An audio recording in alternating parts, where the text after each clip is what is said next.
السلام علیکم ورحمۃ اللہ وبرکاتہ۔ کربلا کے میدان میں جب حضرت امام حسین رضی اللہ تعالیٰ عنہ کے سبھی جانثار ایک ایک کر کے جام شہادت نوش فرما چکے، اب تنہا حضرت امام علی مقام رضی اللہ تعالیٰ عنہ اور آپ کے فرزند حضرت امام زین العابدین رضی اللہ تعالیٰ عنہ ہیں۔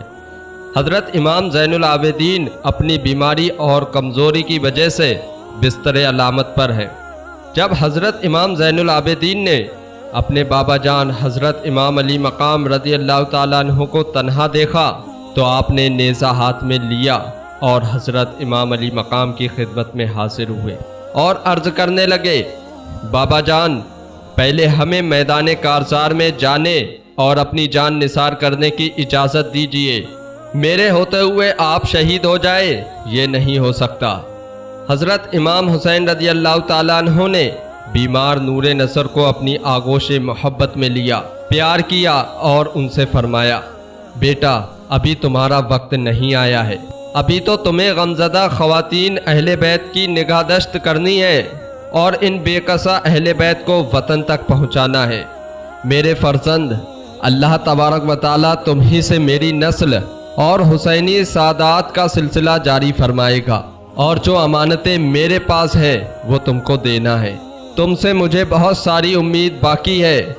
دیکھو میرے فرزند، میرے لختے جگر، صبر و استقامت سے رہنا اور رائے خدا میں آنے والی ہر تکلیف اور مصیبت کو برداشت کرنا، اور ہر حالت میں اپنے نانا جان صلی اللہ علیہ وسلم کی شریعت اور سنت کی پابندی کرنا، اور تمہارا جب بھی مدینہ پہنچنا ہو تو نانا جان سے میرا سلام کہنا اور سارا آنکھوں دیکھا حال سنانا۔ میرے بعد تم ہی میرے جانشین ہو، اس لیے تمہیں میدان کارزار میں جانے کی اجازت نہیں ہے۔ پھر حضرت امام علی مقام نے حضرت امام زین العابدین کو تمام ذمہ داریوں کا حامل کیا، اپنی دستار مبارک اتار کر حضرت امام زین العابدین کے سر پر رکھی اور اس صبر و رضا کے پیکر کو بستر علامت پر لٹا دیا۔ اب حضرت امام حسین رضی اللہ تعالیٰ عنہ اپنے خیمے میں تشریف لائے، صندوق کھولا، قبائے مصری زیب تن فرمائی، اپنے نانا جان کا امامہ مبارک سر پر باندھا، سید الشہداء حضرت امیر حمزہ رضی اللہ تعالیٰ عنہ کی ڈھال پشت پر رکھی، شیر خدا حضرت سیدنا علی مرتضیٰ رضی اللہ تعالیٰ عنہ کی تلوار ذوالفقار گلے میں حمائل کی، اور حضرت جعفر طیر کا نیزہ ہاتھ میں لیا، اور اپنے برادر اکبر سیدنا امام حسن کا پٹکا کمر میں باندھا۔ اس طرح شہیدوں کے آقا، جنت کے نوجوانوں کے سردار، سب کچھ رائے حق میں قربان کرنے کے بعد اب اپنی جان عزیز کا نذرانہ پیش کرنے کے لیے تیار ہو گئے۔ حضرت امام حسین رضی اللہ تعالیٰ عنہ نے اہل بیت اطہار کو خدا کے سپرد فرمایا، سب کو صبر و شکر کی تلقین فرمائی، اور سب کو اپنا آخری دیدار دکھا کر اور آخری سلام کر کے گھوڑے پر سوار ہو گئے۔ 3 دن کے بھوکے پیاسے اور اپنی نگاہوں کے سامنے اپنے بیٹوں، بھائیوں، بھتیجوں اور جانثاروں کو رائے حق میں قربان کر دینے والے حضرت امام حسین پہاڑوں کی طرح جمی ہوئی فوجوں کے مقابلے میں شیر کی طرح ڈٹ کر کھڑے ہو گئے، اور میدان کربلا میں آپ نے ایک تقریر فرمائی۔ اس میں آپ نے حمد اور صلات کے بعد فرمایا، اے لوگو، تم جس رسول کا کلمہ پڑھتے ہو اسی رسول کا ارشاد ہے کہ جس نے حسن حسین سے دشمنی کی اس نے مجھ سے دشمنی کی، اور جس نے مجھ سے دشمنی کی اس نے اللہ تعالیٰ سے دشمنی کی۔ تو اے یزیدیو، اللہ تعالیٰ سے ڈرو اور میری دشمنی سے باز آ جاؤ۔ اگر واقعی خدا و رسول پر ایمان رکھتے ہو تو سوچو اس خدائے سمیع و بصیر کو کیا جواب دو گے، اور محسن اعظم صلی اللہ علیہ وسلم کو کیا منہ دکھاؤ گے؟ تم نے مجھے خط اور قاصد بھیج کر بلایا اور کہا کہ ہماری رہنمائی فرمائیے، ہمیں شریعت اور سنت رسول پر عامل بنائیے، ورنہ ہم خدا کے حضور آپ کا دامن پکڑ کر شکایت کریں گے۔ اس لیے میں یہاں چلا آیا، اور جب میں یہاں آ گیا تو تم نے میرے ساتھ برا سلوک کیا اور ظلم کی انتہا کر دی۔ ظالموں، تم نے میرے بیٹوں، بھائیوں اور بھتیجوں کو خاک اور خون میں تڑپایا، میرے رفقا کو شہید کیا، اور اب میرے خون کے پیاسے ہو۔ اے یزیدیو، سوچو کہ میں کون ہوں، کس کا نواسا ہوں۔ میرے والد گرامی اور میری والدہ صاحبہ کون تھیں؟ بغیر تو اب بھی وقت ہے، شرم سے کام لو اور میرے خون سے اپنے ہاتھوں کو رنگین کر کے اپنی آخرت برباد نہ کرو۔ اتنے میں یزیدی لشکر میں شور اٹھا۔ کسی نے کہا، اے حسین، ہم کچھ سننا نہیں چاہتے، آپ کے لیے سیدھا راستہ ہے، آپ یزید کی بیعت کر لیجئے یا پھر جنگ کے لیے تیار ہو جائیے۔ حضرت امام علی مقام نے فرمایا، اے بدبختو، مجھے خوب معلوم ہے کہ تمہارے دلوں پر مہر لگ چکی ہے اور تمہاری غیرت ایمانی مردہ ہو چکی ہے۔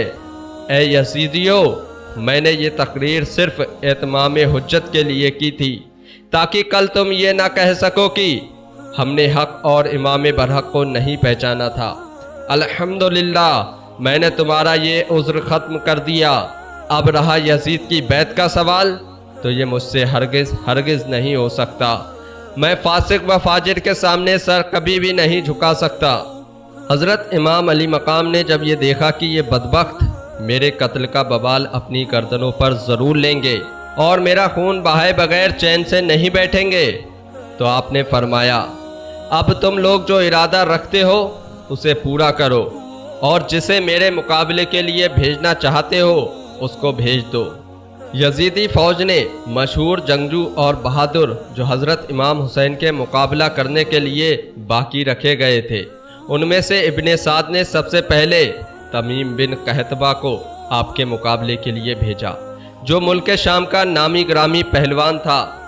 وہ غرور اور تکبر کے کلمات کہتا ہوا اور اپنی بہادری کی ڈینگیں مارتا ہوا حضرت امام حسین رضی اللہ تعالیٰ عنہ کے سامنے آیا اور آتے ہی آپ پر حملہ کرنا چاہا کہ شیر خدا کے شیر نے ذوالفقار کا ایک ایسا وار کیا جس سے اس کا سر جسم سے جدا ہو گیا اور اس کی تمام بہادری غرور کو خاک میں ملا دیا۔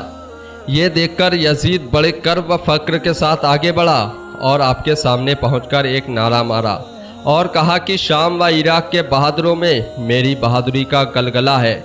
میں روم اور مصر میں شہرائے آفاق ہوں، بڑے بڑے بہادروں کو آنکھ جھپکتے میں موت کے گھاٹ اتار دیتا ہوں۔ ساری دنیا کے لوگ میری طاقت اور بہادری کا لوہا مانتے ہیں، کسی میں میرے مقابلے کی تاب نہیں۔ آج تم میری طاقت اور بہادری دیکھ لو گے۔ حضرت امام حسین رضی اللہ تعالیٰ عنہ نے فرمایا، تو مجھے نہیں جانتا؟ میں فاتح خیبر شیر خدا علی مشکل کشا کا شیر ہوں۔ تم جیسے نامردوں کی میرے نزدیک کوئی حقیقت نہیں ہے۔ شامی جوان یہ بات سن کر آگ ببولا ہو گیا اور فوراً گھوڑا کدا کر آپ پر تلوار کا وار کرنے لگا۔ حضرت امام حسین نے اس کے بار کو بیکار کر دیا اور پھرتی کے ساتھ اس کی کمر پر ایک ایسی تلوار ماری جس سے اس کے 2 ٹکڑے ہو گئے۔ بدر بن سہیل یہ منظر دیکھ کر غصے سے لال پیلا ہو گیا اور اس نے ابن سعد سے کہا، تم نے یہ کن بزدلوں کو میدان میں بھیج دیا ہے جو بہادری کے نام کو بدنام کرتے ہیں اور حسین سے مقابلے کے لیے چند منٹ بھی نہیں ٹک سکے؟ میرے 4 بیٹوں میں سے کسی ایک کو تو بھیج دے، پھر دیکھ منٹوں میں حسین کا سر کاٹ لاتے ہیں۔ بدر بن سہیل کے کہنے پر ابن سعد نے اس کے بڑے لڑکے کو اشارہ کیا تو اس کا بڑا لڑکا گھوڑا کداتا ہوا حضرت امام علی مقام کے سامنے پہنچ گیا۔ حضرت امام علی مقام رضی اللہ تعالیٰ عنہ نے فرمایا، بہتر ہوتا کہ تیرا باپ مقابلے میں آتا تاکہ وہ تجھے خاک اور خون میں تڑپتا ہوا نہ دیکھتا۔ پھر آپ نے ذوالفقار حیدری کے ایک ہی وار سے اس کا کام تمام کر کے اسے جہنم پہنچا دیا۔ بدر نے جب اپنے بیٹے کا یہ حشر دیکھا تو غصے میں دانت پیستا ہوا گھوڑا دوڑا کر حضرت امام کے سامنے آیا اور آتے ہی نیزے سے وار کرنے لگا۔ آپ نے نیزے کو روکا تو اس نے فوراً تلوار سے حملہ کر دیا۔ آپ نے اس کی تلوار کے وار کو بھی خالی کر دیا۔ پھر آپ نے اپنی شمشیر ذوالفقار کا ایک ایسا وار کیا جس سے بدر کا سر کٹ کر گیند کی طرح دور جا گرا۔ اسی طرح بہت سے بہادر کہلوانے والے مقابلے میں حضرت امام علی مقام کے سامنے آتے رہے اور حضرت امام حسین رضی اللہ تعالیٰ عنہ ان کو گاجر مولی کی طرح کاٹ کاٹ کر ختم کرتے رہے۔ شیر خدا کے شیر نے 3 دن کے بھوک پیاس کے باوجود بہادری اور طاقت کا جوہر دکھایا۔ زمین کربلا شام اور عراق کے بہادروں کی لاشوں سے کھیت ہو گئی۔